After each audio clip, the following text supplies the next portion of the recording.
Wheel arch பொறுத்தவரையில பாடியிலேருந்து extend பண்ணி வெளியில கொண்டு வந்திருக்கிறாங்க.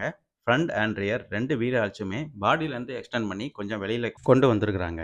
ரியர்லயும் ஒரு 215/75 R15 ரேடியல் டியூப்லெஸ் டயர் குடுத்துருக்காங்க. ஒரு சாலிடான 15 இன்ச் ஸ்டீல் வீலும் குடுக்குறாங்க. ரியர் வீல் பொறுத்தவரையில ட்ரம் பிரேக் ஃபீச்சர் எல்லா வேரியண்ட்டுக்கும் டிஃபால்ட்டா குடுத்துடுறாங்க. வண்டியோட வீல் பேஸ் அப்படின்னு பார்த்தோம்னா 2680 வீல் பேஸ் குடுக்குறாங்க. ஒரு ஹையரான வீல் பேஸ் தான் இந்த வண்டிக்கு குடுத்துருக்காங்க. ரியர் வீலோட சஸ்பென்ஷன் சிஸ்டம் பார்த்தோம்னா, ஒரு rigid leaf spring suspension system குடுத்துருக்காங்க. ஒரு சாலிடான லீஃப் ஸ்ப்ரிங் தான் இங்க ரியர்ல குடுத்துருக்காங்க.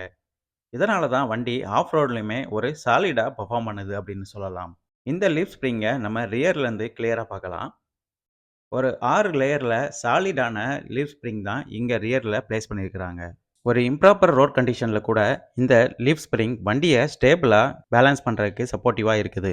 வண்டியோட சஸ்பென்ஷன் பொறுத்தவரையில பேஸ்